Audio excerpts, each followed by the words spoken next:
पड़ोसी मुल्क बांग्लादेश में बीते दिनों अराजकता के हालात देखने के लिए मिले। देश में गृह युद्ध की स्थिति बनी। देश की जो प्रधानमंत्री थी शेख हसीना, उन्हें अपना घर छोड़कर भागना पड़ा। दुनिया ने बांग्लादेश की इन विफलताओं की तस्वीरें देखी। लोकतंत्र विफल हो गया और देश की जनता भी कहीं ना कहीं अपने लोकतंत्र को बचाने में विफल हो गई। लेकिन बांग्लादेश से ज्यादा चर्चा बांग्लादेश की इस लोकतांत्रिक जो अस्थिरता है उसकी भारत में हो रही है। अलग अलग बयान आ रहे हैं। बीते दिनों हमने कांग्रेस नेता और पूर्व केंद्रीय मंत्री सलमान खुर्शीद की बात की थी। उनका भी एक बयान आया था। उन्होंने कहा था कि भारत में भी बांग्लादेश जैसे हालात बन सकते हैं। यहाँ के लोग अपना गुस्सा दिखा नहीं पाते हैं। इस बयान की आलोचना हुई थी। लेकिन अब एक और बयान आया है और कहीं ना कहीं इस बयान का जो संबंध है, इस बयान का जो ताल्लुकात है वो भी बांग्लादेश की स्थिति से लिया गया है। और इस बार विपक्षी पार्टी का कोई नेता नहीं है।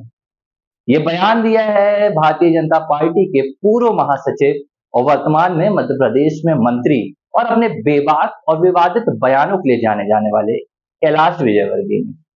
कैलाश विजयवर्गीय आज रक्षाबंधन के मौके पर एक कार्यक्रम में शामिल होने के लिए पहुंचे थे।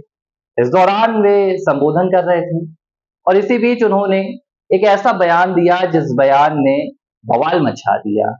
सवाल उठने लगे कि क्या एक जिम्मेदार पद पर रहते हुए, हालांकि कैलाश विजयवर्गीय के लिए बड़ी बात नहीं है, पहले भी ऐसे कई बयान दे चुके हैं। विवादित बयानों से ही उनकी राजनीति की जो लोकप्रियता है कहीं ना कहीं देश में बढ़ी है। लोगों को अगर पता चला है कि भाई ये बयान किसने दिया था, लोगों को पता है कि कैलाश विजयवर्गीय ने बयान दिया था। अब क्या कहा है कैलाश विजयवर्गीय ने?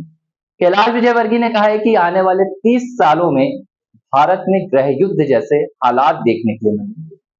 उन्होंने कहा कि जिस लिहाज से देश में जनसांख्यिकी की स्थिति, जो जनसांख्यिकी की अस्थिरता हो रही है, उससे ऐसे हालात बन जाएंगे कि अगले 30 सालों में देश में गृह युद्ध होगा। और ये जानकारी उन्हें किसने दी है? कैलाश विजयवर्गीय ने ये भी बताया।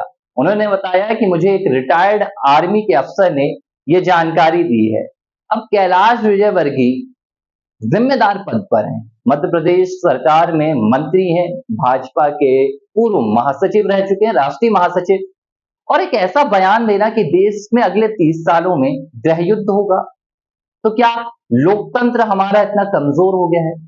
सवाल ये खड़ा होता है कि जिस लोकतांत्रिक नींव की मजबूती की बात प्रधानमंत्री नरेंद्र मोदी चंद दिनों पहले स्वतंत्रता दिवस पर लाल किले की प्राचीर से कर रहे थे, अब उनकी पार्टी के नेता अगले 20 सालों में भारत के लोकतांत्रिक भविष्य की एक तस्वीर दिखा रहे हैं।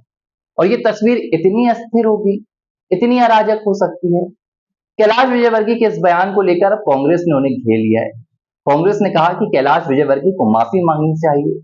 इस बयान से देश में वे तनाव पैदा कर रहे हैं, लोगों में भय पैदा कर रहे हैं और कहीं ना कहीं लोकतांत्रिक अस्थिरता पैदा करने की भी कोशिश कर रहे हैं। बहरहाल इस तरह के बयानों का सिलसिला लगातार जारी है, लेकिन ये भारत है और भारत की लोकतांत्रिक मजबूती पूरी दुनिया जानती है। टीवी पर ये खबर देख रहे हैं आप, बने रहिए।